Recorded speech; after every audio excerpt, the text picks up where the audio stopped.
Hello everyone.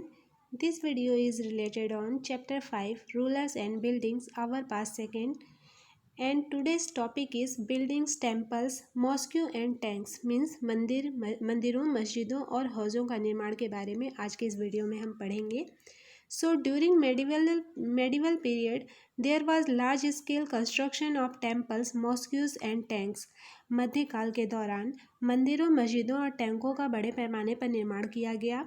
Temples and mosques were beautifully constructed as they were the places to worship. और जिन मंदिरों, मस्जिदों को निर्माण किया गया वो बहुत ही सुंदर बनाए गए क्योंकि वे पूजा करने के स्थान थे.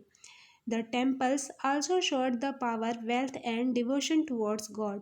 जो मंदिर मतलब बनाए गए थे वो भगवान के प्रति शक्ति, धन और भक्ति को शो करते थे, इसलिए उनको काफ़ी सुंदर बनाया गया. The religious places built at that time were symbolic of the rulers ruling during that era. और उस समय निर्मित जो भी धार्मिक स्थल थे उस काल के शासकों के शासन काल के प्रतीक थे.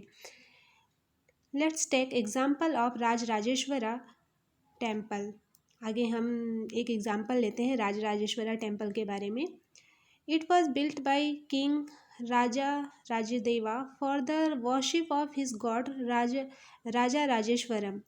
जो यह मंदिर जो बनवाया गया राजा राजदेवा ने अपने जो भगवान थे राजा राजेश्वरम की पूजा के लिए बनवाया था. The name of the ruler and god was same as the ruler wanted to appear like a god. अगर आप ध्यान दें तो शासक का नाम और भगवान का नाम एक ही जैसे लगभग हैं और ऐसा इसलिए ताकि राजा को भगवान की तरह ही माना जाए. The temple was a miniature model of the kingdom ruled by the king and his allies. जो मंदिर थे राजा और उनके सहयोगियों द्वारा शासित राज्य का एक मिनिएचर मॉडल था. They worshipped their god together in the royal temples. और जो उनके जो वर्शिपेड उनके गॉड थे वो उनके रॉयल टेम्पल अपने साथ उस रॉयल टेम्पल में भगवान की पूजा भी होती थी. However, Muslim sultans and patriarchs did not claim to be personification of God. हालांकि मुस्लिम सुल्तान और बादशाह ने ईश्वर की पहचान होने का कोई दावा नहीं किया. Persian court chronicles described the sultan as the shadow of God. जो पर्शियन कोर्ट के इतिहासकारों ने सुल्तान को भगवान की छाया या शैडो ऑफ गॉड के रूप में वर्णित किया, न कि खुद एक भगवान की तरह अपने आप को डिस्क्राइब किया है. There is an inscription on Quwwat al Islam mosque about Alauddin Khilji. Alauddin Khilji के बारे में कुव्वत अल इस्लाम मस्जिद पर एक इंस्क्रिप्शन या शिलालेख है. The inscription says that God chose Alauddin as a king because he had the qualities of Musa and Solomon. शिलालेख जो इंस्क्रिप्शन है वो कहता है कि भगवान ने अलाउद्दीन को एक राजा के रूप में चुना क्योंकि उनके पास मूसा और सुलेमान जैसे गुण थे. Musa and Sulaiman were the great law maker in Islam. और मूसा और सुलेमान इस्लाम के महान कानूनविद या लॉ मेकर थे.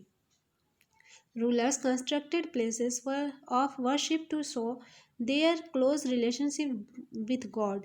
जो शासक थे वो भगवान की जो पूजा थे वो अपने भगवान के साथ अपनी जो क्लोज रिलेशनशिप है उसको दिखाने के लिए भी करते थे और इसीलिए भव्य पूजा स्थलों का निर्माण करते थे.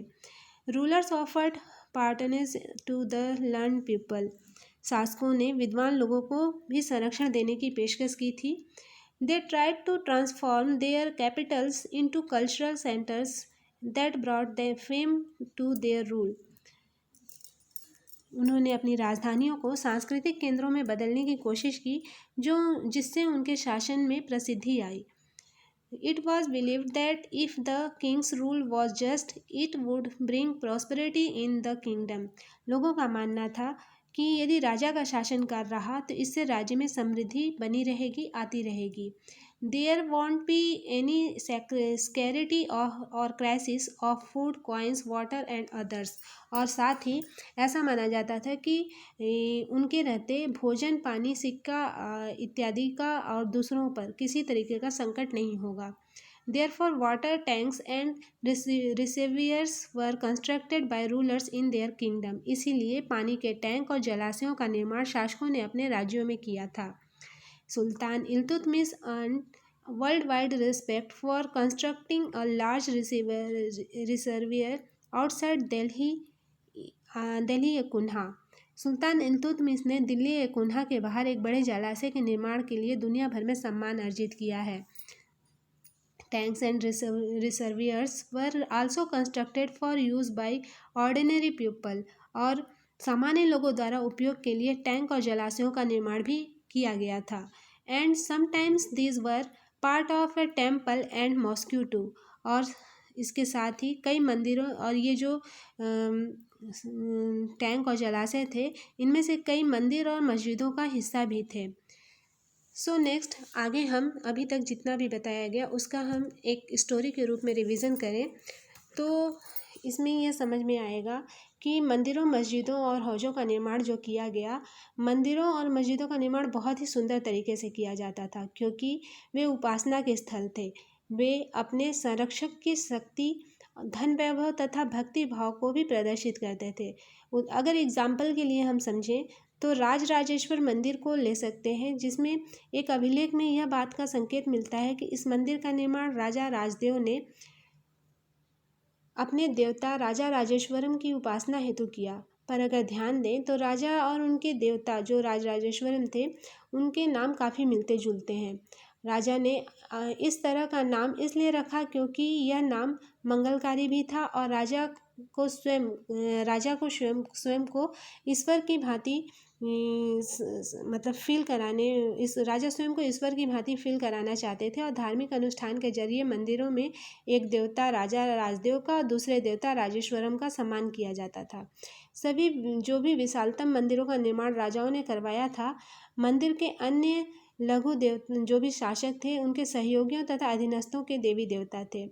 यह मंदिर शासक और उनके सहयोगियों द्वारा शासित विश्व का एक लघु रूप ही था।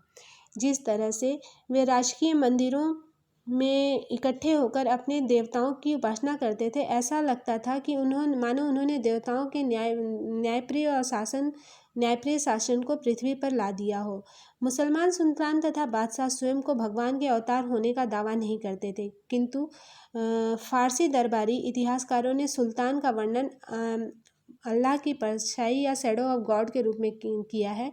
दिल्ली की एक मस्जिद में एक इंस्क्रिप्शन से पता चलता है कि अल्लाह ने अलाउद्दीन को शासक इसलिए चुना क्योंकि उनमें अतीत के महान जो लॉ मेकर्स थे मूसा और सुलेमान, उनकी विशिष्टताएं या गुण मौजूद थे। सबसे महान जो विधिकर्ता और वास्तुकार अल्लाह स्वयं थे। उन्होंने अव्यवस्था को दूर करके विश्व का सृजन किया तथा एक व्यवस्था और संतुलन का कायम किया है। सत्ता में आने पर प्रत्येक राजवंश के राजा ने शासक होने के अपने नैतिक अधिकार पर और अधिक जोर डाला और उपासना के स्थलों के निर्माण में शासकों को ईश्वर के साथ अपने घनिष्ठ संबंध को दिखाने का मौका दिया। ऐसी उद्घोषणाएं की गई और तेजी से उनका मंदिरों का निर्माण किया गया जो कि राजनीतिक संदर्भ में भी महत्व ग्रहण करती थी। विद्वान तथा धर्मनिष्ठ व्यक्तियों को भी अपना एक अलग स्थान दिया गया और अपनी राजधानी तथा नगरों को महत्वपूर्ण सांस्कृतिक केंद्र के रूप में परिवर्तित करने का प्रयास किया गया। इन सब करने से राजा के शासनकाल में राज्य को और भी अधिक प्रसिद्धि मिलती थी। व्यापक रूप से समझ यह था कि न्यायप्रिय राजा का एक ऐसा राज्य होगा जहाँ खुशहाली होगी और जहाँ पर्याप्त वर्षा होगी। इसी तरह जो जलाशय या बड़े बड़े टैंकों का निर्माण कराया जाता था ताकि बहुमूल्य पानी उपलब्ध कराने के कार्य को कराया जा सके और राजा की इससे बहुत प्रशंसा हो। सुल्तान इल्तुतमिश ने दिल्ली या कुल्हा के एकदम निकट एक विशाल तालाब का निर्माण करके व्यापक रूप से सम्मान प्राप्त किया और इस विशाल जलाशय को हौजे सुल्तानी या राजा का तालाब भी कहा जाता है।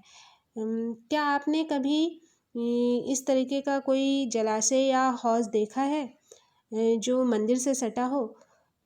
आपने अगर ध्यान दिया होगा तो कई मंदिरों के साथ बड़े बड़े तालाब भी देखने को मिलेंगे और इस तरीके का बनाने का ध्येय केवल एक ही था कि इससे तालाबों की और तालाबों की जो ज़रूरत है, तालाबों से जो लोगों की ज़रूरत पूरी हो रही है, उसके साथ साथ भगवान की आस्था से उसको जोड़ा जा सके और साथ ही इससे राजा को प्रसिद्धि भी मिल सके।